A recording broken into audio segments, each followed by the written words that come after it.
Hello everyone, I am Dr. Murshid Imam, Assistant Professor in the Department of Mechanical Engineering, Indian Institute of Technology, Patna. I supposed to be present physically, but due to some work at my institute, I have to leave early.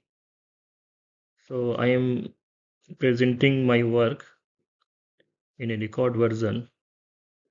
I hope you will be able to understand the topic.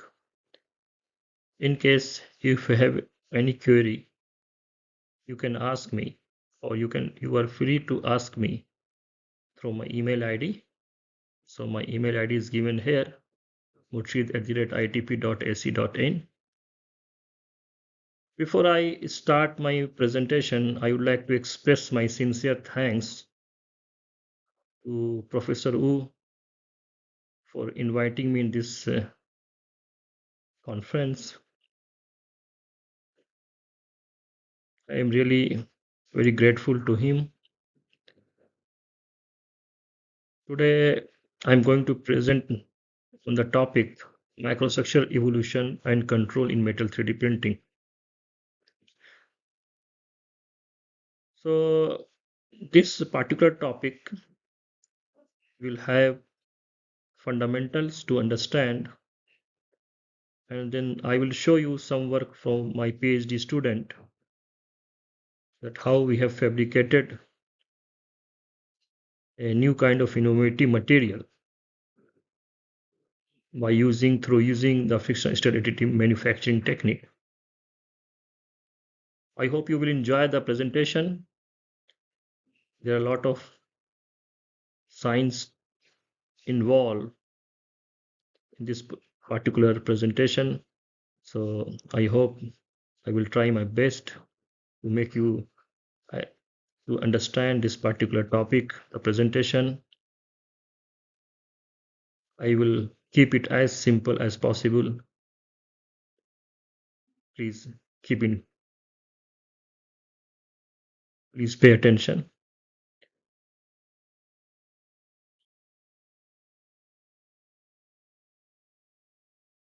Let's try to first understand that what we mean by functionally graded material.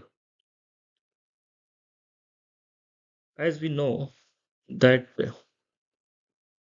pure system, as you can see from here in this image, that the pure metal does not serve our purpose because of low strength. So we learn how to improve the strength by using the alloying concept. Then later we also look at how to develop the composite kind of the material. But now we are looking for some development of new kind of material or advanced form of material. In that group of the advanced form of material, we have functionally graded material. So why we need this kind of the functionally graded material? Because in conventional composite material, we have the issue at the interface. In many application, particularly the application which involves the dynamic kind of loading, the failure takes place at the interfaces. So interface are the big concern in the case of a composite material. So to challenge, overcome the challenge of this kind of the composite, the conventional composite material, we have functionally graded material where we have a graduated interface instead of a sharp interface. Classification, in terms of classification, you can see we have a discontinuous and the continuous. In the continuous, we don't have any interfaces, while in the discontinuous we may have some discontinuity in terms of the variation in the either in the variation in the grain size or the second phase particle. So in both the case, that sharp edges are not there, sharp interfaces are not there, which we have in the case of a composite material. But we can have discontinuous and continuous type. So depending upon application, depending our application, we can either have the discontinuous kind of the functionally graded material or the continuous type of the functionally graded material. These days, you can see from these images that people are fabricating this kind of composite or gradient type of the material by using the 3D printing technique. So you can see the SLM sample is there, selective laser melting, and then we have the lens and the FDM samples. So these days, the additive manufacturing technologies are now used, now we are using it actually for the development of a kind of a composite or functionally graded material or another kind of the innovative materials, we can say, by using this kind of the 3D printing techniques. So the main theme about this presentation, that how we can use these techniques, 3D printing techniques, whether it's a liquid to solid phase transformation based technique or solid state based 3D printing technique. Likewise, we have the fixed additive manufacturing, ultrasonic kind of the 3D printing, or these days fixed additive deposition, that is what we known as the milled. So we'll see that how we can actually fabricate this kind of the new innovative kind of the materials by using these techniques, and what are the challenges associated with these kind of the techniques. So this presentation will have something very fundamentals and something have innovation too. So you will enjoy the presentation. Let's see what are the application and why we need actually and for new kind of innovative materials. Let's start something, the motivation from the titanium alloys. Why we need this kind of titanium alloys? Basically, it's a titanium alloys based composite. Why this is a very demandable kind of material, particularly in the medical application. Other than engineering application, it's a medical application is more demanded in the medical application. All kind of the body in the body implants, like the whether it's a cardiovascular or dental or orthopedic implants, these are frequently used T16L4 VLI. However, recently we have observed, or it's reported in the literature, that the vanadium and the aluminum alloys present in this T16L4V actually causing the neurotoxic effect. So this neurotoxic effect is actually a long-term uh, is effect of these ions is not desirable in the human body. So that's why the development of titanium, pure titanium based kind of composite, so is much required, which can have an alternative to this kind of T16L4V alloy. And 3D technique is one of the route, or you can say we can make use to fabricate this kind of the titanium based composite. Second, if you look at the refractive alloys, which is having a high melting point. So by using the conventional technique, these are refractive alloys metals difficult to manufacture or fabricate. But since we can make use of it in the form of a powder, so we can now make these alloys.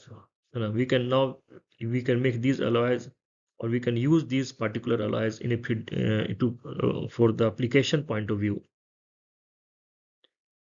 by using the 3D printing technique.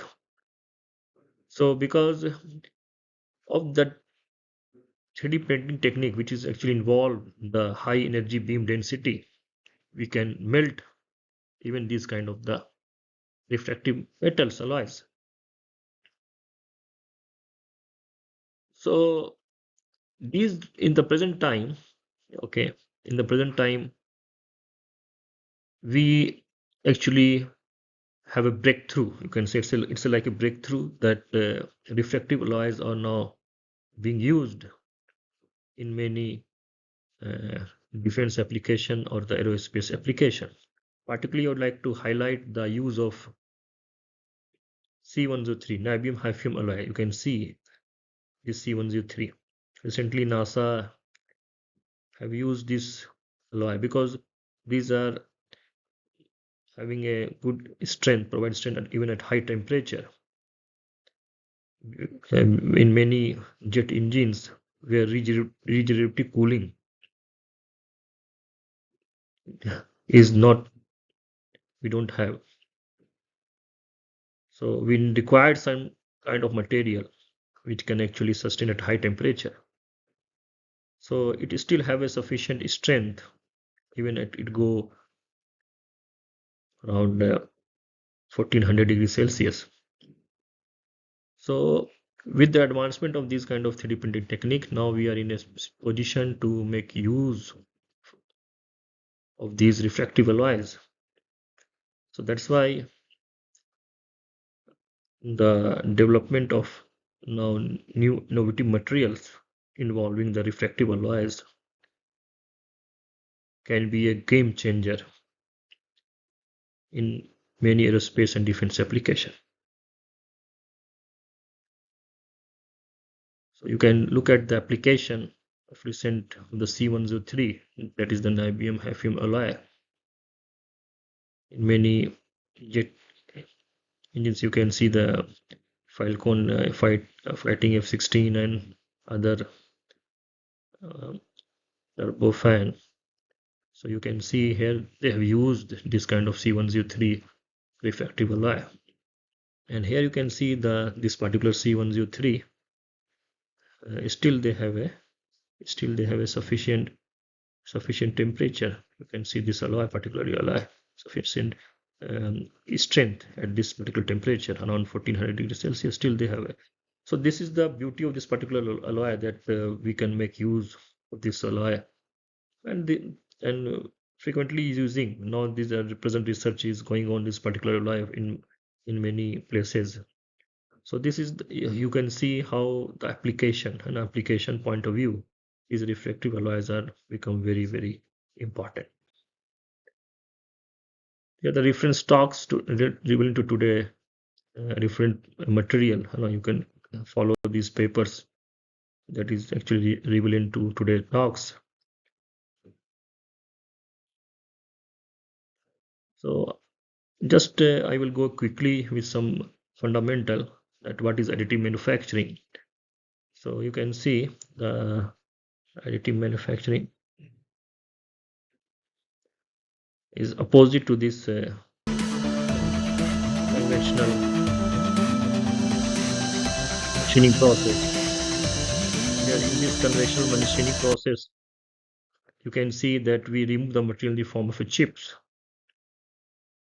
So subtraction from the material we have required in the case of conventional machining process. But in the 3D printing techniques, that we add layer by layer. So addition is there in the case of 3D printing techniques. So advantage of using the 3D printing techniques are that we can go with the complex geometry. As you can see, many such a complex geometry we can fabricate by using the 3D printing technique, weight reduction. There are numerous advantages are there, but I would like to highlight particularly the complex kind of geometry we can actually fabricate by using the 3D printing technique.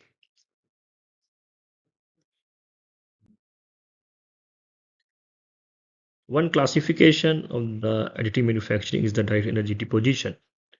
So here you can see in the direct energy deposition that we use the powder feed from one nozzle and the shielding gas, and we have the laser beam. So this both actually melt with the laser beam this powder in the melt pool. And here you can see one of the example of this is the WAM, that is the wire additive manufacturing. That is also one of the classification of the direct energy deposition.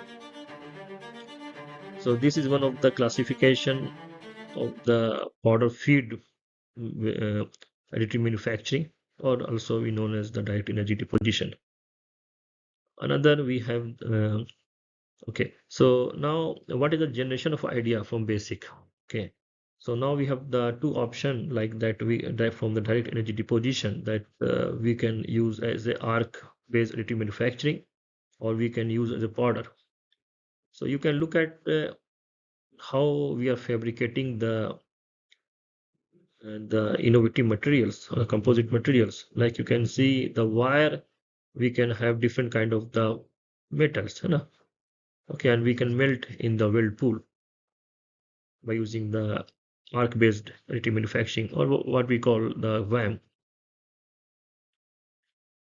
Second is the laser engine net shaping, that is a lens, where we have the mix the powder in the weld pool, and you can see one of the samples, lens sample, where they have the gradient zone is there. You know, they have fabricated the stainless steel 304 stainless steel with the inconel superalloys, nickel-based superalloys, and you have the gradient zone in between.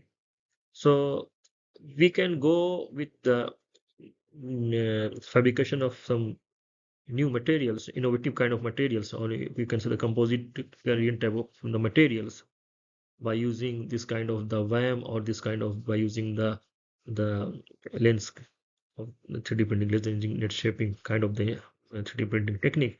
Of course, we can use the SLM also, where in the bed we can put the different kind of the material, and then by the laser we can fabricate it. But these are all like the liquid to solid phase, liquid to solid phase transformation based techniques. We have challenges.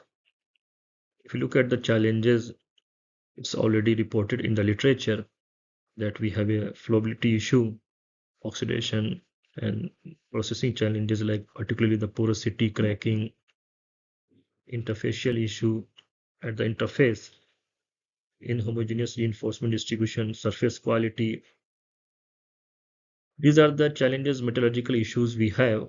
As you can see, some of the images from reported work, that we have the cracks, gas in pores, oxidations, and lack of fusion, and we have the epiaxial growth also.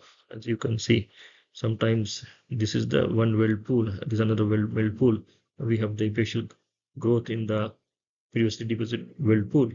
So we have the challenges. We have the challenges when we are dealing with the liquid to solid kind of the phase transformation. However, in addition to these challenges, what is very less, what is very less reported, challenges related to the surface and flowability and wettability issues. The interface. The interface is a key for the successful development of the material to avoid to overcome these challenges, but it was not widely reported. Very few, very few reports are there. I would like to I would like to you all to pay attention here. Just I would like to brief the idea by using some nature, using the nature. You can see these videos, okay, where you see that how the surface plays important role. How the surface actually playing a very important role.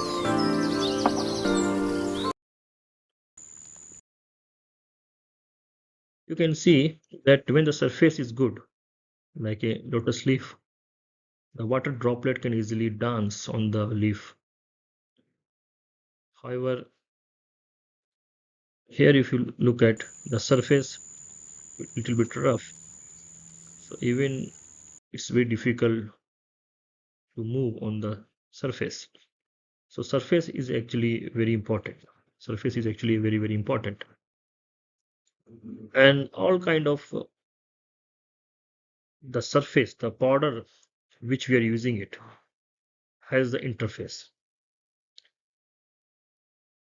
So for example, if we mix some reinforcement, some refractive metals with some another kind of material, okay, so for example, if we mix some kind of the refractive metals with aluminum, so aluminum will go under liquid to solid phase transformation, but the refractive being a high melting point, it will remain.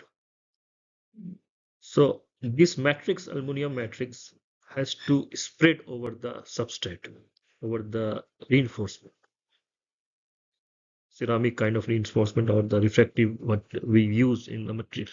So let's say in the leaf of this is like a reinforcement, and my water droplet is like a matrix. So this matrix will have the interface with the reinforcement. So the kind of the reinforcement, the size and the morphology of the reinforcement is actually a key role, because it will control the nucleation process. As we know, as we know that the nucleation process, the main driving force at the interface is the, if it gives free energy, the in, substrate will provide this kind of reinforcement will provide the amount of undercooling, and this undercooling actually connect with the Gibbs free energy. So this energy barrier will decide the nucleation process. So the lower the energy barrier, the easy it will nucleate. It will easy to nucleate. So we have to we have to see that the reinforcement particle which we are actually using it, how it is affecting the nucleation kinetics. As you can see the simple example that when you have a surface and you put the water droplet, so the on the cool surface, so it will suddenly it will go to the nucleation and the growth kinetics. So this particular where we have this s theta term, the contact angle, actually the wettability, this contact angle, the size matters a lot. The size of the reinforcement particle matters a lot. Both the size and shape, morphology matters a lot. So it will affect the contact angle. So this contact angle is lower, so it will actually decrease the activation energy barrier. Lower the activation energy barrier will be the easier will be the nucleation. The nucleation rate will be the faster. Actually, this is the key point actually which control the microstructure in the melt pool. So we have to be very much careful in the selection or the quality of the powder which we are going to use. And actually, this is the key point. It is a key point, particularly the reinforcement particle which we are going to use in order to fabricate the composite. We have to be very, very careful. So this quality, the shape, the morphology will play a very important role of this reinforcement particle to control the microstructure. So these fundamental aspects must be considered while development of any kind of the composite or any kind of the innovative kind of the material by using this kind of liquid to solid phase transformation based 3D printing technique. Yeah. Another aspect that this weld pool is actually very dynamic. If you look at the weld pool, okay, already it's in a very dynamic situation that you have a surface tension, you have a Marconi kind of effect, you have a gravity, you have many kind of other kind of the forces are involved. So it's a very dynamic weld pool. So in the weld pool, if you add any reinforcement particle, that will add the complexity. So if you look at the how the development of this takes place, the microstructure. So previously we have then nucleation and then we follow the growth. And at the interface we have a solid liquid interface, we have a nucleation, and then we have a corresponding growth, cellular as well as the dendritic growth. So it all depend upon the solidification rate and the thermal gradient. So if you look at the basics of this one, that the growth rate and the solidification, this ratio, okay, this ratio here, this particular ratio actually decide the morphology of the microstructure. So if this this thermal gradient is greater than the critical gradient, then we have the critical gradient means we have the tangent to draw on this particular curve, this slope of this actually the tangent. Okay, so if this is decreasing than the critical gradient, then we have a different microstructure that it will change from the planar to cellular and then cellular to columnar dendritic structure, and then we have a equiaxed kind of the dendritic structure. The more the amount of undercooling, the more the amount of undercooling we have more uh, uh, we have the more smaller or the aqueous kind of the dendrite structure. As you can see from here that this particular ratio, the thermal gradient is the thermal gradient, R is the growth rate. So we change from the planar to cellular, cellular to dendritic, and columnar dendritic to equiaxed dendritic. And this term G, when you multiply with this G with the R, this particular product G with the R,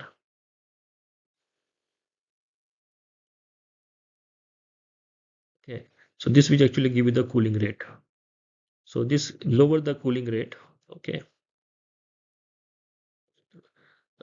lower the cooling rate, the smaller with the microstructure, smaller cooling rate. So previously when this graph will shift like this, okay, so this particularly the when we decrease the degree of cooling rate, so we have this smaller kind of the cellular or the columnar dendritic or the even the equiaxed the dendrite will also decrease. So this G by ratio, G by R ratio actually decide the morphology, and product actually decide the size of the microstructure. And this of course is controlled by the heat input energy, and of course that the reinforcement kind of the reinforcement particle we are actually using in the fabrication of the advanced material. So I hope this is one very important aspect one has to be careful while fabricating this kind of the innovative material while using this particle liquid to solid kind of the phase transformation. Now let's come to another technique, what we call the solid state phase additive manufacturing technique. So here I would like to highlight stress more on the friction state phase additive manufacturing. So here, what is friction state additive manufacturing? That if we, it's just like friction state welding, but here we add the material in a layer by layer fashion.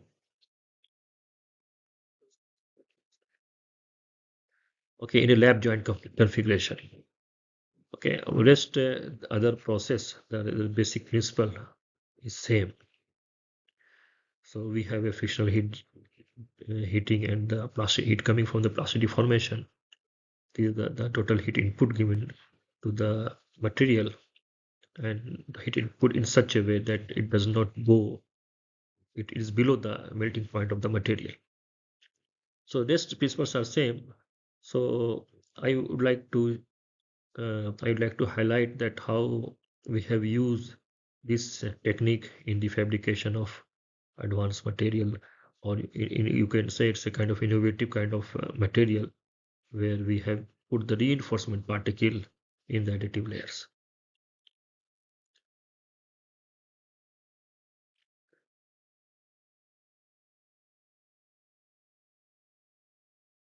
Okay,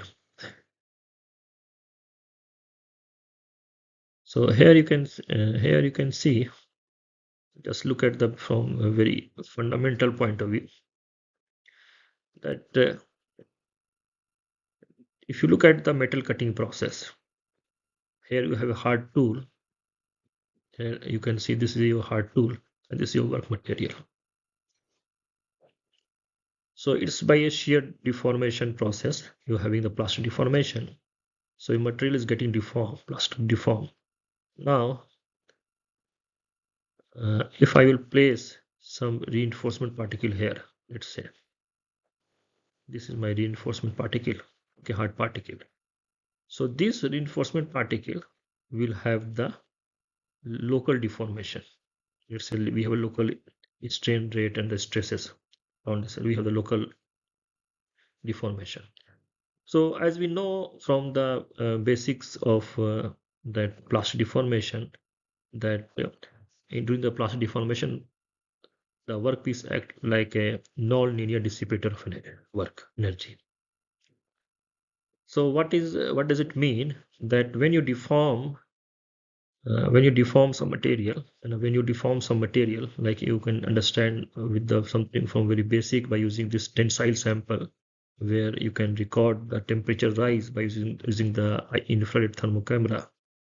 So basically, this workpiece act like a non-linear energy dissipator. So entropy, okay, is an irreversible kind of process. So the entropy, there's a change in entropy always greater than zero.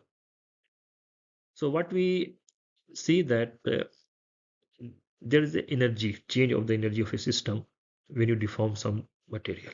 The change in the entropy of a system when you deform some material, and it's a basically it's an irreversible kind of the process, the plastic deformation. So when we deform some material by using the FSW tool, so this is the FSW tool by the help of the hard tool, rotating tool, we deform the material in a friction additive manufacturing. Now, in addition, we put some reinforcement particle that is also causing the local deformation. So there is a change in internal energy of a system by using the hard tool. That is what we said, the global change in the energy of a system. And local level, we have a reinforcement particle to change the energy of a system. So now it's become a very complex process when you, particularly when we are dealing with the plastic deformation. So here, just to brush up the idea of what is the FSW. So FSW, you can see that we can achieve a very fine aqueous grain structure. Okay, you can see in this microstructure that when the material is going close to the tool surface, in the rotated tool surface, so your grain structure changes. So now you can see clearly see the serrated grain boundary. So it is just like a geometric dynamic kind of recrystallization. When it go to the closer to the when it go closer to the surface, closer to the surface, so it has become more aqueous kind of the nature of the grains. So this is the beauty of this particular process, that we have aqueous kind of grain structure. Okay, so in this material we have, in addition to the tool, we put some reinforcement particle. So I'm skipping it because time is less. Yeah. So I hope we all are aware of this concept that plastic deformation is by slip or the twinning. So how we increase the strength of the material, that on the slip plane, if you put any obstacles to the dislocation motion, we are actually able to increase the strength of the material. Okay, this is the basic idea. So every crystallographically, when we look at that, we have a slip system.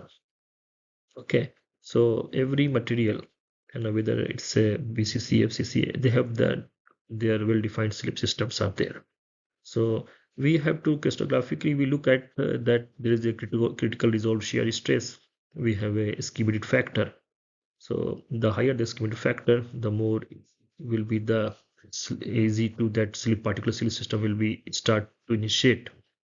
So this is actually very basic. The idea is that to improve the strength of the material by putting any obstacles to the dislocation motion. Okay, so what is dislocation? I hope we all know that we have the edge dislocation, screw dislocation, and mixed kind of dislocation. And around dislocation, we have energy. This is the elastic strain energy per unit length. Okay, these are the modulus rigidity, Berger vector, and Poisson ratio. These are the core radii, ratio of the core radii. Okay, and this is in the case of a edge dislocation. So this is the energy stored around dislocation. Okay, and we know that the strength improve either by dislocation hardening.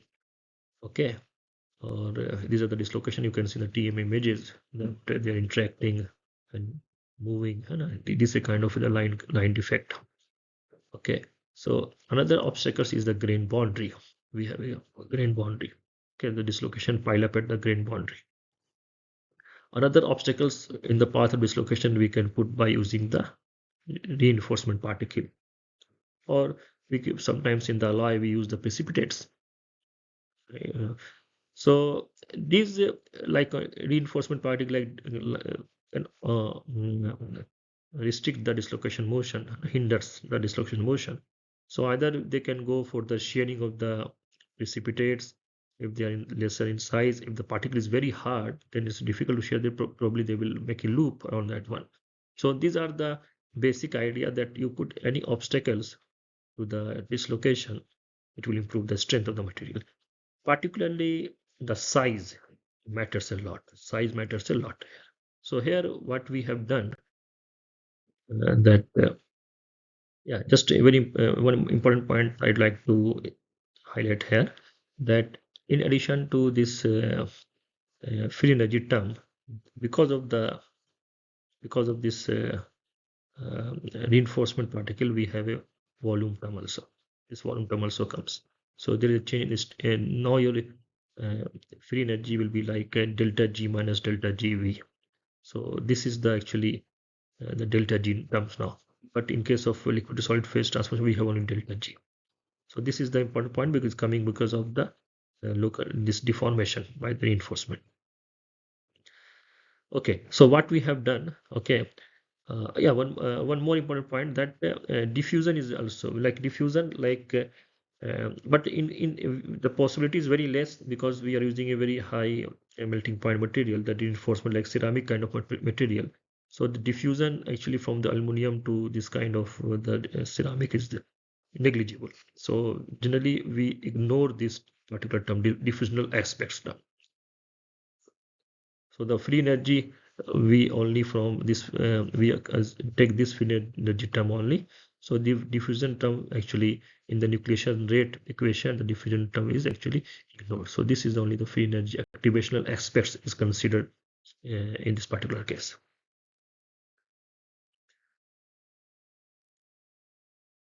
Okay, so what we have done that we have taken a three reinforcement particle. So two are actually Al2O3, which they are having a very high melting point, this kind of the material. Okay, the refractive or the ceramic kind of the particle, reinforcement particle. So we have taken the two size. One is the around 7.25 micron. One we have taken a nanometer. By using the ball milling technique, we reduce the size, so it's about the nanometer, like 400 nanometer. One reinforcement particle we have taken is the zinc. So zinc will go under the solid solution strengthening in the aluminum matrix, but these are the very high reinforcement. These reinforcement particle actually will act like a dispersion kind of the hardening to the matrix material. So now we try to compare these two uh, strengthening mechanism technique, that what these particles are actually going to play a role with the aluminum alloys. So we have taken three categories of aluminum alloy. Two are precipitation hardened alloy, and one is the strain hardened alloy. That is the 5083 and 27075 and 6061. So these are the two precipitation hardened alloy we have used in our work. Okay. So you can see that we have this is the just like a overview of the work that we have obtained this particular with the zinc reinforcement. You can clearly see it's a zinc is it looks like a completely homogeneously distributed. Okay, and with the reinforcement L2O3 nanoparticle, okay, it's a very homogeneous distribution. You can clearly see the particles, black dots are there. But in the case of L23 with the larger size, that is 7.25 micron reinforcement, you can see a lot of agglomerations are there.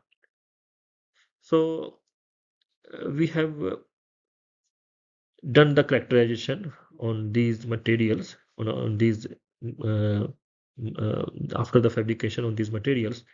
Okay, so what we have observed, these are the facility we have used. So tungsten carbide tool we have used in all the cases.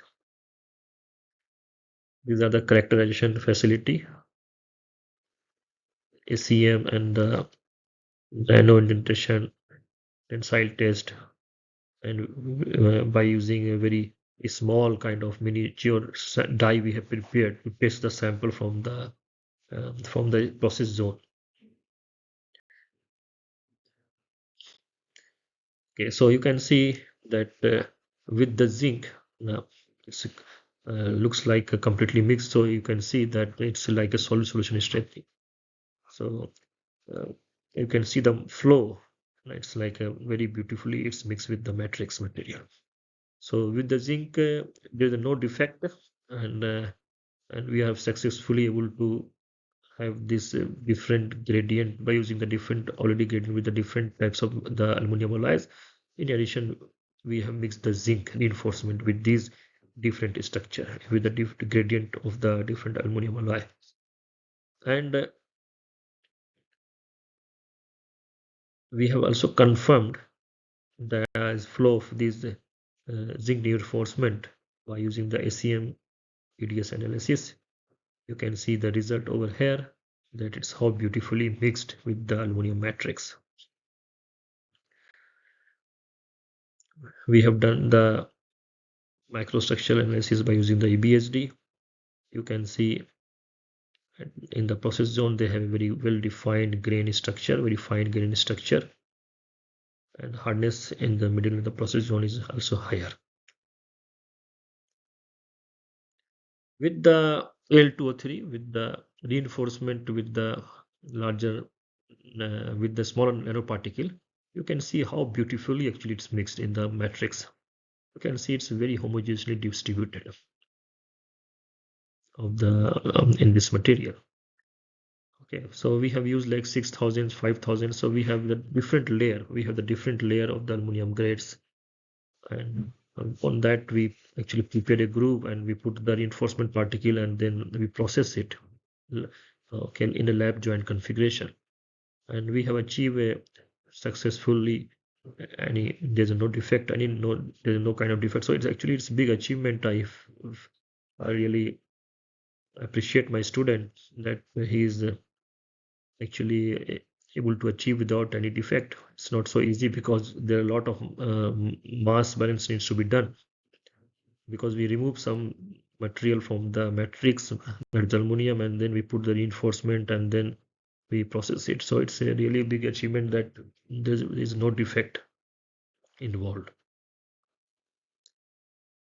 You can see beautifully the flow of the particle L23 particle, and you can clearly see the flow on these ACM images too, that how these particles are flowing in the matrix. Microstructure point of view also, we have a finer grains, very fine grains we have achieved by using this kind of the reinforcement particle with the nano size. Also, we have confirmed from the TM images, you can clearly see the distribution of this L2O3 particles, and we have also some precipitates also. So these particles are pinning on the grain boundary, also within the grains. So these are actually these particles. Now, being a smaller particles can contribute much in the strength. So the team EDS analysis also confirm these presence of these particles. With the larger size particle, the agglomeration is the big issue, big challenge. You can see a lot of things are gets agglomerated. These particles are gets agglomerated the microstructure in the process zone, and these are actually due to agglomeration. Actually, it's become a big issue that in many times it sample fail abruptly because of the interfaces, presence of the interfaces due to the large particle in. Okay, so I'm just skip this one. Okay, so idea is that if you look at the particle, है ना, so this particle also plays a very important role in the nucleation kinetics. As you can see that without reinforcement, there is there is no abnormal kind of growth. This all looks like a very aqueous grains, but here you can see that the larger particle have certain interfaces which can actually giving to the higher grain size, larger grain size as compared to the smaller particle. So it could be that when you have a larger particle size, okay, so it will be actually getting the nucleated, and then the growth will be larger as compared to smaller particles. So so this is actually very interesting that how the contact angle is actually playing a very important role when we have a smaller particles and the larger particles. Easy to nucleate at the in the case of a smaller size reinforcement particle, but it's actually a larger size particle having a more the uh, gives more interface, probably the more interface and temperature is higher at the interface, so leading to some growth of the larger. It started with the smaller, then but later it goes to the growth stage.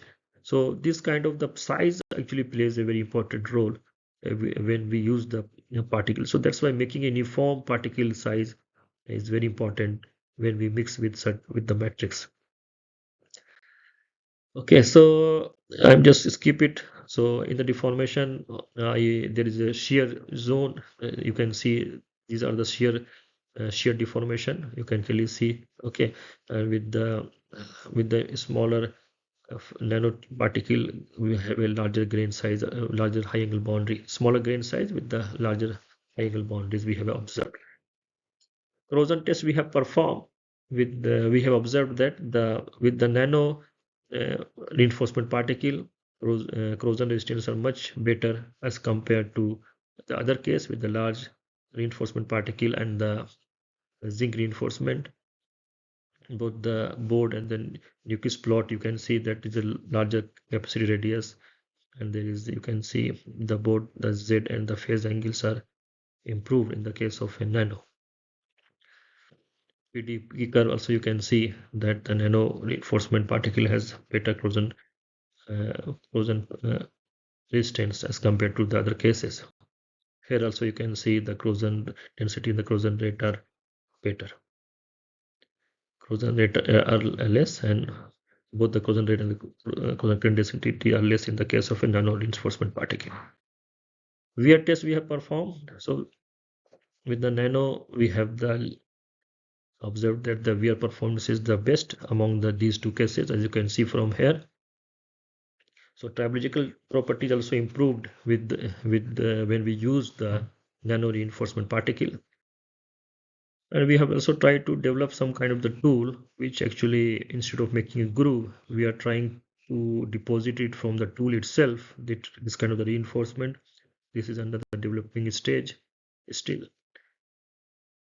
With this, there are certain application we can think of. With this, I'd like to thank you, and thank you for your kind attention.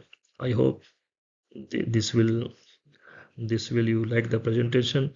I hope you will have certain very fundamental aspects that how to develop the kind of innovative materials by using the liquid to solid, either by liquid to solid phase transformation or by the solid state kind of the additive manufacturing technique. With this, thank you to all of you. Thanks a lot.